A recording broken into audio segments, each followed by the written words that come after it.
Seeks government response on judicial appointment delay. इन्होंने कहा judicial appointment जो डिले हो रहा है वो क्यों हो रहा है उसके बारे में आप हमें आंसर दीजिए।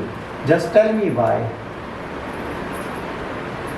तो यहाँ पे सुप्रीम कोर्ट चीफ जस्टिस जो हैं है ना D.Y. चंद्रचूड़ ने गवर्नमेंट से पूछा है डिटेल रिपोर्ट देने के लिए कि जुडिशियल अपॉइंटमेंट जो है वो कहाँ पर है, कॉलेजियन है कि नहीं, इसके लिए क्या कर रही है government. Judicial appointment that has been reiterated by the collegium but not yet cleared by the government. देखिए जब कॉलेजियन सिस्टम से किसी को चूज कर लिया जाता है तो 3-4 लोगों का नाम सरकार को दिया जाता है, फिर इसमें से सरकार शॉर्टलिस्ट करती है। Though emphasized that the collegians is not a search committee, holds a critical role in the constitutional framework, implied that the government should not have absolute discrimination in accepting or rejecting recommendation। ठीक, और यहाँ पर क्या है कि government should not absolute discrimination in accepting और rejecting. Absolute discrimination नहीं कर सकती। Court was hearing PIL seeking a fixed timeline of the government to notify judicial appointment recommended by the collegian। Collegian ने जो जजेस के नाम दिए उनमें से एक को इन्हें चूज करना है। Contempt plea and brought by the Jharkhand government, alleging delays in clearing the transfer of Himachal Pradesh High Court Chief Justice M.S. Ramchandra Rao to the Jharkhand High Court। अब यहाँ पर गवर्नमेंट ये कह रही है कि आप डिले कर रहे हैं क्लियरिंग जो हिमाचल प्रदेश के हाई कोर्ट के जज हैं, चीफ जस्टिस हैं M.S.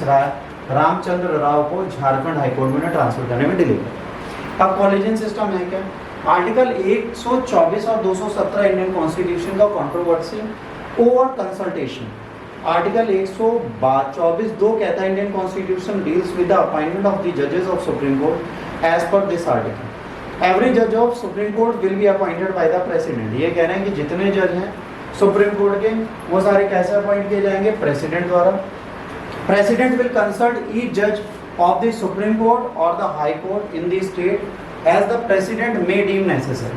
अब President will consult such judges।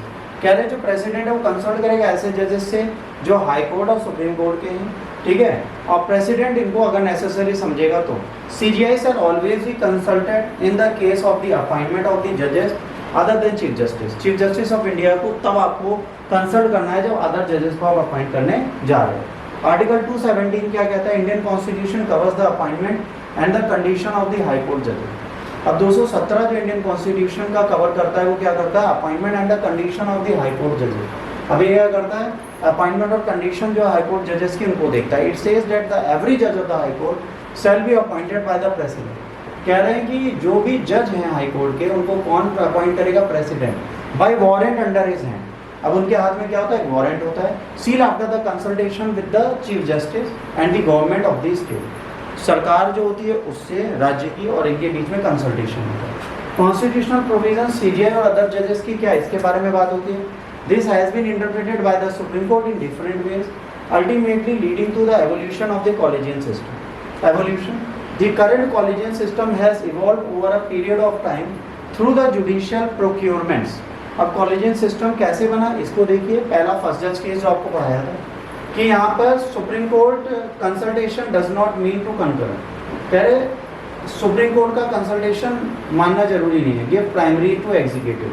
तो प्राइमेसी किसको दी गई थी, एग्जीक्यूटिव है। सेकंड में क्या है, कोर्ट रिजर्व रूलिंग की भाई जो कंसल्टेशन है उसको कंकरेंस में कर दिया। एवाइज स्टैंडर्ड है, CJI पर बाइंडिंग है, जो CJI कहेगा वो माना जाएगा। CJI को take account into the view of his senior most colleagues. जो सीनियर मोस्ट कलीग से उनसे बात करेगा तब जजेस को अपॉइंट करेगा।